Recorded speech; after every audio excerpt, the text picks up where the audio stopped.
Good morning students. जैसा कि आपको मैंने अपनी पिछली वीडियो में बताया था कि आज हम अपने सभी इंपॉर्टेंट क्वेश्चन चैप्टर नंबर 1 के कवर करेंगे। तो ये 5 क्वेश्चन आपके सामने लिखे हुए हैं। ये काफ़ी ज़्यादा इम्पोर्टेंट और एग्ज़ाम में आने वाले क्वेश्चंस हैं।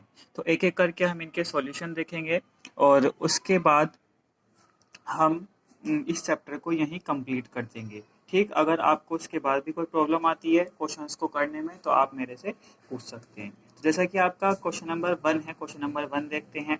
ये है, show that every positive odd integer is of the form 6q+1 और 6q+3 और 6q+5 for some integer q।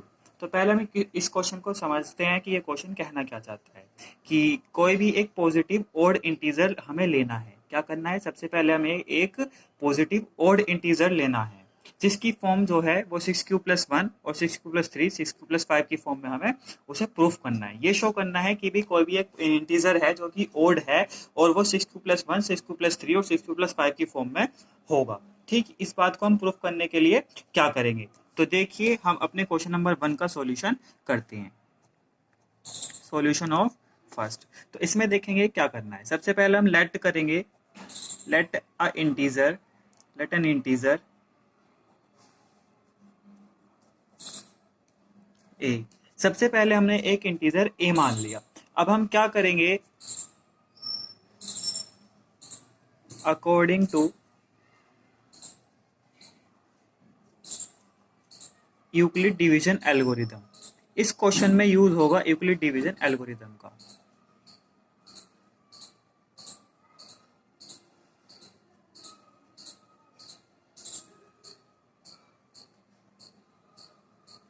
Euclid division algorithm हम याद करते हैं क्या थी। यूक्लिड डिवीजन एल्गोरिथम ये कहती थी कि dividend equals to divisor into quotient plus reminder.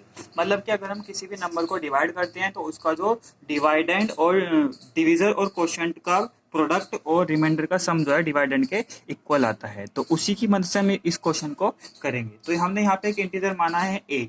इस ए को हम लेट करेंगे कि ये क्या है, ये डिवाइडेंड है, इसमें ये डिवाइडेंड का काम करेगा। तो a is equals to 6q plus r. यहाँ पे हमने जो q है वो क्वोशिएंट है, r जो है वो रिमाइंडर है।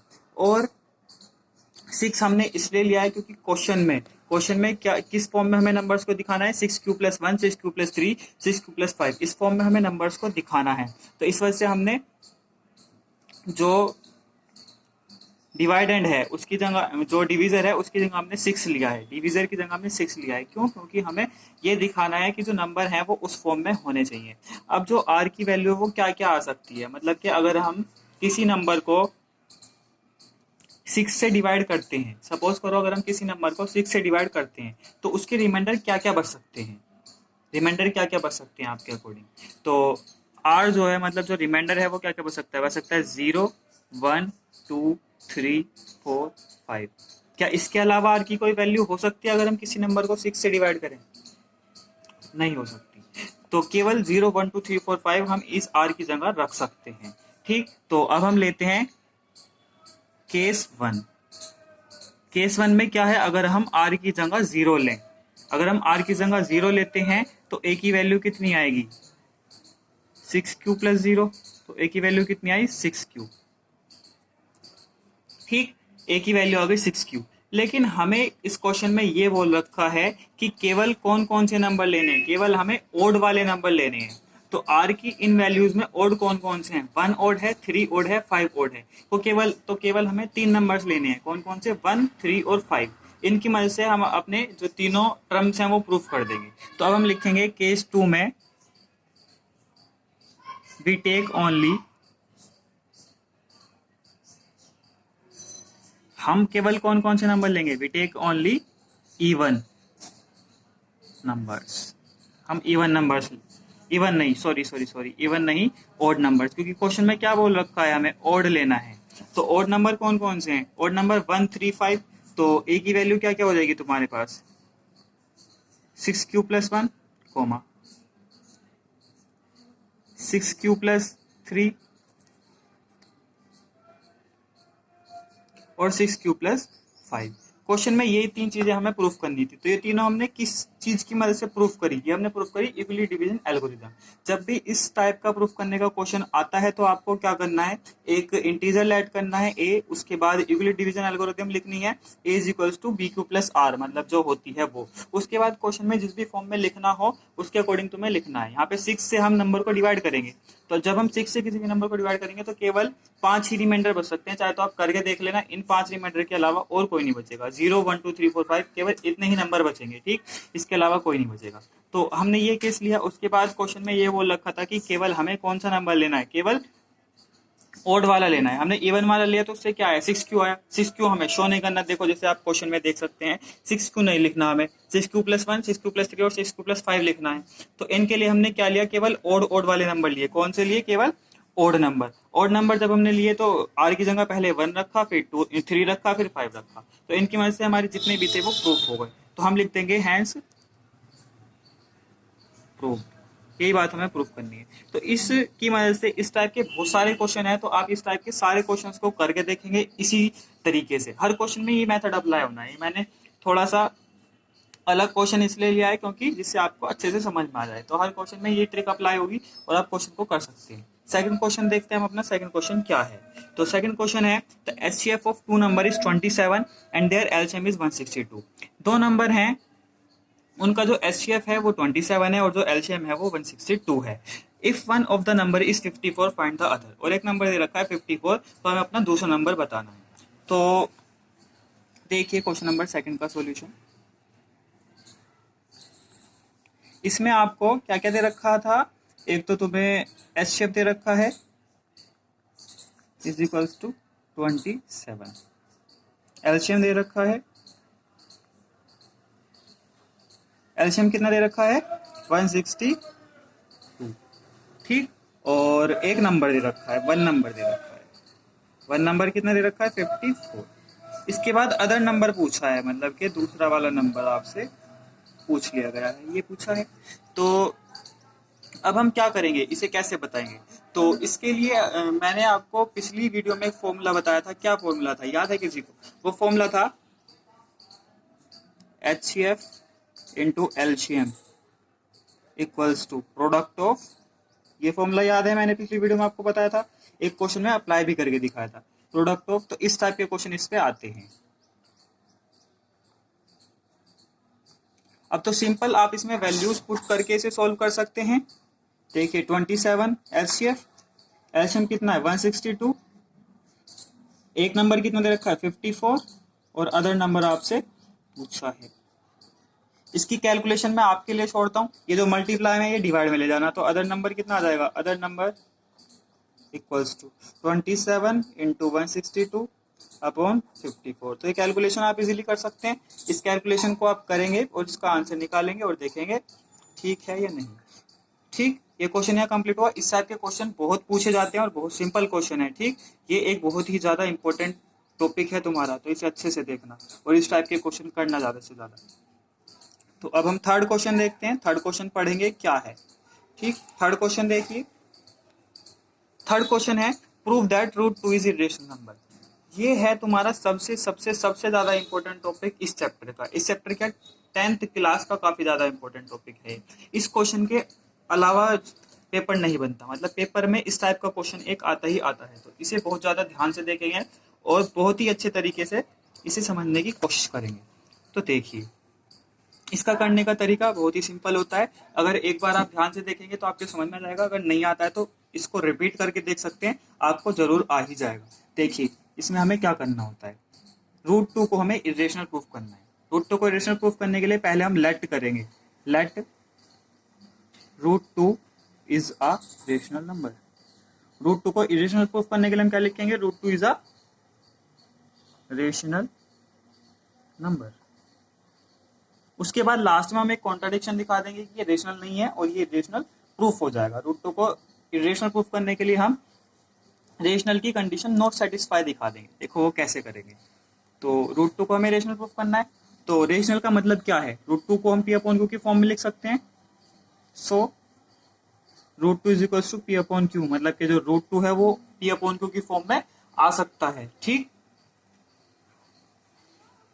रूट टू को हम पी अपॉन क्यू की फॉर्म में लिख सकते हैं। अब इस क्यू को अगर मैं रूट टू के पास ले जाऊं तो आ जाएगा p is equals to root two q. देखो ये सिंपल प्रोसीजर है, इस टाइप के हर क्वेश्चन में ये प्रोसीजर फॉलो होगा। तो इसमें थोड़े से स्टेप्स आपको रिमाइंड भी रखने पड़ेंगे, ध्यान भी रखने पड़ेंगे कि मुझे कैसे कैसे करना है। सबसे पहले रूट टू को रेशनल नंबर मानना है, उसके बाद रूट टू को पी अपॉन क्यू के इक्वल रखना है। जैसे कि मैंने आपको सबसे पहली वीडियो में, इस चैप्टर की सबसे पहली वीडियो में बताया था कि रेशनल नंबर किस फॉर्म में होते हैं, पी अपॉन क्यू की फॉर्म में होते हैं। तो रूट टू को मैंने पी अपॉन क्यू की फॉर्म में लिख दिया। इसके बाद क्या करना है, squaring on both side, squaring on both side. जब मैं इसकी दोनों तरफ स्क्वायरिंग करूंगा तो ये हो जाएगा p square equals to two q square. Root two का स्क्वायर टू होता है, जिन बच्चों को नहीं पता देखो कैसे होता है, root two into root two. जब मैं रूट टू की रूट टू से मल्टीप्लाई करूंगा तो ये टू के इक्वल आएगा। ठीक, इतनी बात समझ में आई। इसके बाद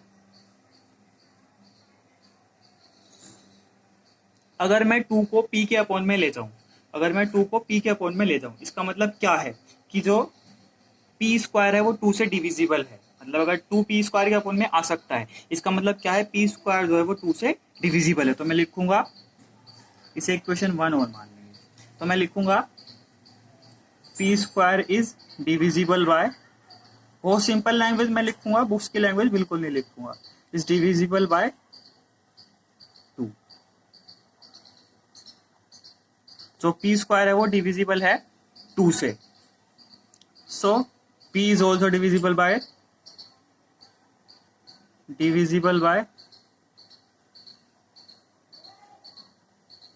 टू। तो p भी टू से डिविजिबल होगा।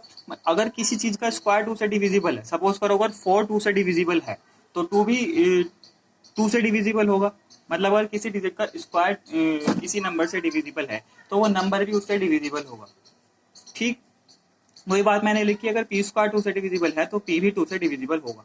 तो मैंने अपने पी को अभी टू से डिविजिबल दिखाया, बिल्कुल सेम तरीके से मैं क्यू को भी टू से डिविजिबल दिखाऊंगा। इससे हमारी ये कॉन्ट्रडिक्शन आ जाएगी कि भाई ये जो नंबर है रूट टू, ये इरेशनल नहीं, मतलब रेशनल नहीं इरेशनल नंबर है। क्योंकि जो रेशनल नंबर होता है उसकी एक कंडीशन होती है कि जो p और q हैं दोनों के दोनों सेम नंबर से डिविजिबल नहीं हो सकते। और मैं इस क्वेश्चन में क्या करूंगा, दोनों को सेम नंबर से डिविजिबल दिखा दूंगा, जो कि रेशनल नंबर की कंडीशन को अनसेटिस्फाई करती है। इस बात को ध्यान से सुनेंगे, जो कि इरेशनल नंबर की कंडीशन को, मतलब रेशनल नंबर की कंडीशन को डिससेटिस्फाई करती है, सेटिस्फाई नहीं करती, मतलब समझे। तो अब देखेंगे आगे क्या करना है। आगे में लेट करना है, लेट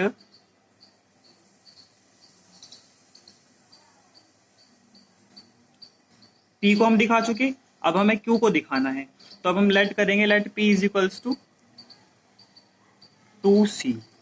मैंने p को 2c के इक्वल लेट कर लिया। ठीक, अब अगर मैं इसकी स्क्वायरिंग करता हूं दोनों तरफ, स्क्वायरिंग ऑन बोथ साइड, ये थोड़ा सा ध्यान रखना पड़ेगा आपको कि p को 2c के इक्वल रखना है। स्क्वायरिंग ऑन बोथ साइड, दोनों तरफ स्क्वायरिंग करते हैं, हो जाएगा p square equals to 4c square. यहाँ तक बात क्लियर हुई। ये तो सिंपल है, मैंने इसकी स्क्वायरिंग करी, p square equals to 4c square हो गया। उसके बाद अपनी इक्वेशन नंबर 1 देखो, इक्वेशन नंबर 1 में जो पी स्क्वायर की वैल्यू है 2q स्क्वायर के इक्वल है, तो मैं पी स्क्वायर की जगह क्या लिख सकता हूँ, 2q स्क्वायर पुट कर दूं। तो मैंने पी स्क्वायर की जगह फ्रॉम इक्वेशन 1 ब्रैकेट में लिख देना फ्रॉम फर्स्ट, 2 की स्क्वायर इक्वल्स टू 4c आ गया। अब 2 से 4 को काट दो, q square equals to 2c square. Similarly जैसे ऊपर आपने देखा 2 को हम पी स्क्वायर के अपॉन में ले जा सकते थे, सिमिलरली मैं 2 को क्यू स्क्वायर के अपॉन में ले जा सकता हूँ। इसका मतलब क्या है, क्यू स्क्वायर जो है वो डिविजिबल है 2 से, सो क्यू स्क्वायर इज, मतलब सेम काम आपको 2 बार रिपीट करके दिखाना है, दोनों नंबर को 2 से डिविजिबल दिखाना है। सिंपल बात ये है, अगर तुमने दोनों नंबर को 2 से डिविजिबल दिखा दिया, इसका मतलब वो इरेशनल हो गया number. Q square is divisible bye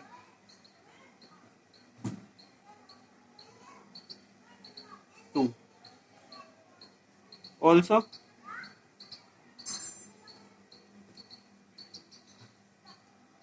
Q is divisible by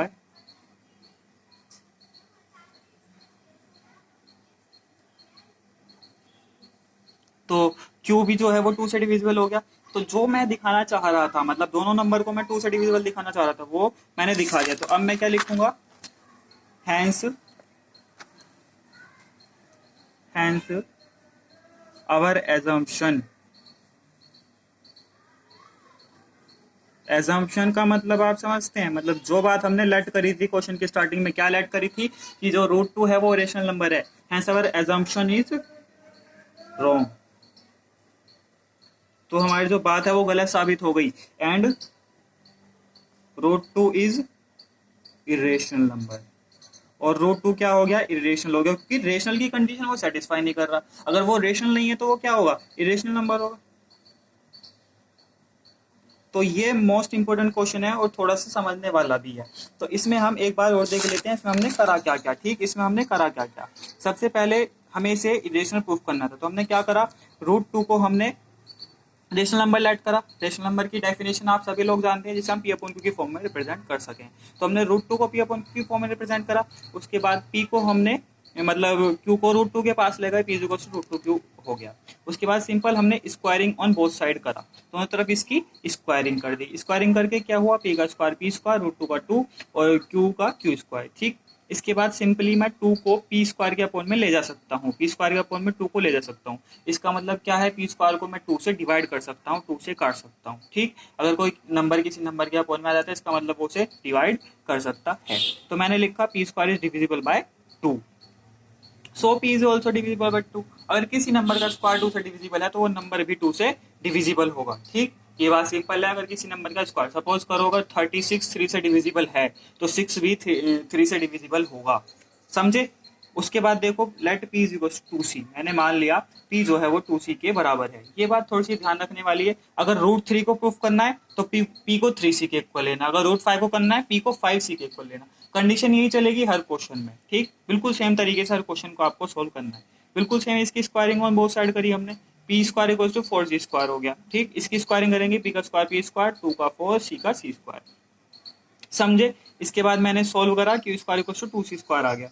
बिल्कुल सिमिलरली 2 को मैं Q के अपन में ले सकता हूँ, मतलब कि Q स्क्वायर भी डिविजिबल हो गया 2 से, और जो Q है वो भी डिविजिबल हो गया 2 से।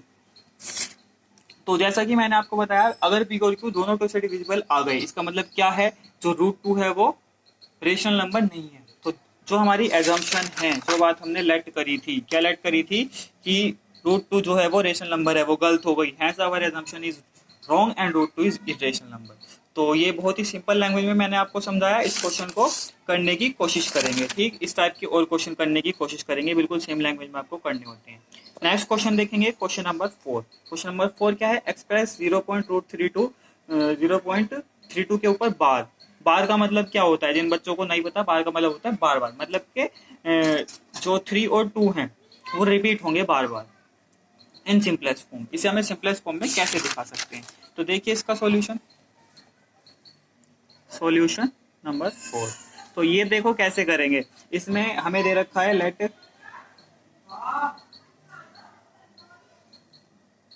के ऊपर बार। बार का मतलब क्या होता है, देखिए इसे हम इस तरीके से लिख सकते हैं 0.323232 इसे मैंने x लेट करा है। इसे मुझे सिंपलेस्ट फॉर्म में दिखाना है, तो कैसे दिखाएंगे, देखिए कि x की वैल्यू हो गई, इसे इक्वेशन नंबर 1 लेट कर लीजिए। सबसे पहले क्या करेंगे, इसे इक्वेशन नंबर 1 लेट कर लेंगे। उसके बाद जितने भी डिजिट्स के ऊपर बार है, कितने डिजिट के ऊपर बार है, 2 डिजिट के ऊपर।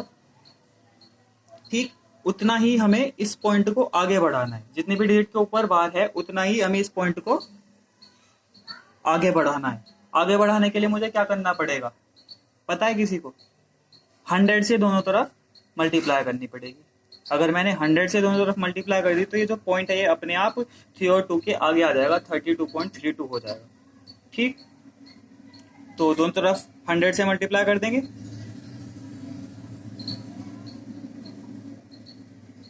Multiply by 100 on both side. दोनों तरफ 100 से मल्टीप्लाई करेंगे, समझे। तो ये हो जाएगा 100x equals to 32.323232 equation number 2। अगर ये छोटा सा कॉन्सेप्ट आपने समझ लिया तो आप इस टाइप के सारे क्वेश्चन कर सकते हैं। क्या कि जितने भी डिजिट के ऊपर बार है, चाहे वो 2 डिजिट के ऊपर, 3 डिजिट के ऊपर, जितने भी डिजिट के ऊपर बार है, हमें उस पॉइंट को उतना ही आगे लेके जाना है। और जो पॉइंट के बाद जो डिजिट हैं वो सेम होनी चाहिए दोनों इक्वेशन में। हम उन्हीं इक्वेशंस को माइनस कर सकते हैं जिनमें जो पॉइंट के बाद ये डिजिट हैं वो सेम हो सकते हो। ठीक, अब देखिए इक्वेशन नंबर 1 में पॉइंट के बाद 32 32 32 है, और इक्वेशन नंबर सेकंड में भी 32 32 32 है। तो हम क्या करेंगे, इसके आगे हमें करेंगे subtract equation first from second. अब मैं फर्स्ट को सेकंड से माइनस करूंगा। माइनस करने का सिंपल लॉजिक ये है, माइनस हम केवल तभी कर सकते हैं जब दोनों की दोनों इक्वेशन के पॉइंट के बाद की जो डिजिट है वो सेम हो। ठीक, ये जो दो बातें हैं इन क्वेश्चन को करने के लिए ध्यान रखेंगे। पहली ये कि भी डिजिट, जितनी भी डिजिट के ऊपर बार है हमें पॉइंट को उतना ही आगे लेके जाना है, उतनी डिजिट आगे खिसकाना है, चाहे वो 1 हो, 2 हो, 3 हो, जितने भी हो। ठीक, वो क्वेश्चन पे डिपेंड करता है। और उसके बाद दूसरी बात ये है कि भाई सब्ट्रैक्ट हम इक्वेशंस को तभी करेंगे जब पॉइंट के बाद जो डिजिट्स हैं, पॉइंट के बाद जो डिजिट्स हैं वो सेम हो दोनों इक्वेशन में। केवल उन्हीं दो इक्वेशन को हम सॉल्व कर सकते हैं। ठीक, तो अब हम क्या करेंगे, 100x माइनस एक्स, मतलब कि इस वाले 100 में से इस x को मैंने माइनस करा क्योंकि ये इक्वेशन नंबर 2 है, इक्वेशन नंबर 1 है। अब क्या करेंगे, 32.323232 dash dash minus 0.3232 dash dash. ये बात समझ में आई। ये वाला जो नंबर है इक्वेशन नंबर 2 का है, ये वाला जो नंबर है इक्वेशन नंबर 1 का है। अब जब मैं इसमें से माइनस करूंगा तो पॉइंट के बाद वाले डिजिट सब सेम है, 32 32 32, सब माइनस हो जाएंगे। केवल कितना बचेगा, इधर बचेगा 99x और ये बचेगा 32, क्योंकि पॉइंट के बाद सब सेम है और माइनस में है तो सब जीरो हो जाएगा। और 32 में से जीरो गया तो 32 बचा। ये वाली बात समझ में आ रही है ना, पॉइंट के बाद सब सेम है, इसीलिए मैंने बताया कि भी पॉइंट के बाद सेम डिजिट होनी चाहिए, तभी हम माइनस कर सकते हैं, तभी हम सिंपलेस्ट फॉर्म में ला सकते हैं। तो x की वैल्यू कितनी आ गई, 32/99। तो इस टाइप के क्वेश्चन आप करके देखेंगे, बहुत ही सिंपल क्वेश्चन है, इजी क्वेश्चन है। ठीक, अगर एक बार ध्यान से देख लेंगे तो इस टाइप के तुम सभी क्वेश्चन कर सकते हैं। मैंने क्योंकि एक एक कॉन्सेप्ट आपको इस क्वेश्चन का क्लियर कर दिया है। ठीक, अब उसके बाद क्योंकि इसमें काफी अलग अलग टाइप के क्वेश्चन आ जाते हैं, मतलब बार अलग अलग डिजिट्स पे आ जाते हैं, तो उसमें कंफ्यूज ना होना। केवल दो बात को ध्यान रखना कि जितने डिजिट के ऊपर बार है, एक तो हमें उतने डिजिट आगे लेके जाना है, और दूसरा केवल उन्हीं इक्वेशंस को हम माइनस कर सकते हैं जिसमें तुम्हारा दोनों जो इक्वेशंस हैं उनमें पॉइंट के बाद जो डिजिट्स हैं वो सेम होनी चाहिए, सारी की सारी। ठीक, अब नेक्स्ट क्वेश्चन लेके चलते हैं, question number 5th, last question है। देखिए क्या है, using Euclid division algorithm find HCF of 408 and 1032। ठीक, हमें एचसीएफ फाइंड करना है यूक्लिड डिवीजन एल्गोरिथम की मदद से। तो अब हम देखेंगे सॉल्यूशन नंबर 5। देखो इसमें आपको क्या करना है, 408 एंड 1032 का एचसीएफ निकालना है। किस फॉर्मूले की मदद से, यूक्लिड डिवीजन एल्गोरिथम की मदद से। तो उसकी पहले डेफिनेशन देखते हैं क्या थी। उसकी डेफिनेशन ये थी, a is equals to b q plus r. तो इस फॉर्मूले की मदद से हमें करना है। तो इसमें पहले हमें साइड में डिवाइड लॉन्ग डिवीजन मेथड की मदद से एचसीएफ निकालते हैं, उसके बाद हम उसकी वो लिखते हैं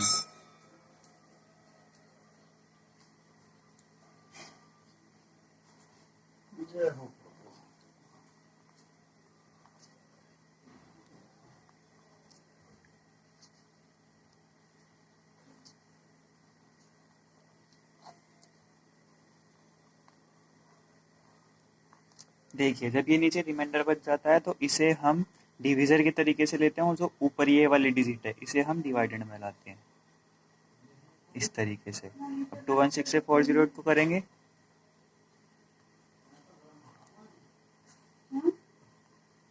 दोबारा सेम प्रोसेस। अब ये जो सेकंड वाली डिजिट है इसे यहाँ पे 216 को कॉपी कर लेंगे। ठीक, फिर 1 चलाएंगे तो यहाँ पे 24 बचेगा। अब 24 से हम डिवाइड करेंगे 192 को, ये 8 जा होता है 192, ये पूरा कट गया तो यहाँ पे हम इसे छोड़ देंगे। तो अब ये जो डिजिट होगी ये वाली, ये एचसीएफ होगी। तो ये तो हम इस मेथड से एचसीएफ निकाल चुके। अब हमें क्या करना है, यूक्लिड डिवीजन एल्गोरिदम की मतलब वो जो डेफिनेशन है वो लिखनी है। तो वो कैसे करते हैं, मतलब ये जितना भी है हमें इस फॉर्मूले में अप्लाई करके दिखाना है। तो सबसे पहला डिवाइड वाला सम देखिए, इसमें क्या है 1032। तो एक ही जगह हम क्या लिखेंगे 1032,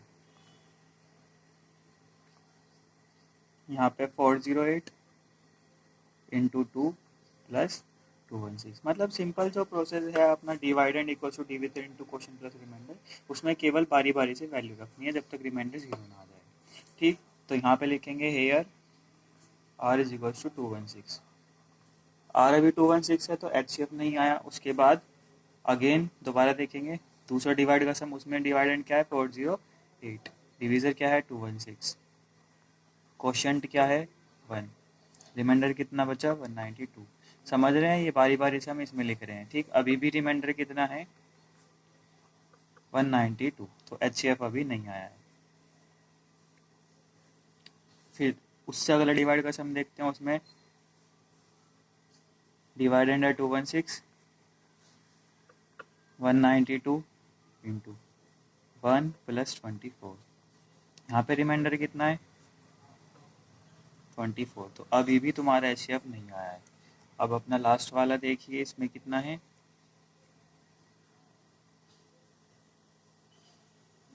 192 इक्वल्स टू 24 इंटू 8 प्लस 0। इस बार जो रिमाइंडर है वो कितना है, आर की वैल्यू कितनी है 0। रिमाइंडर 0 आ गया तो एचसीएफ जो है तुम्हारा एचसीएफ हो गया equals to 24 by Euclid division algorithm.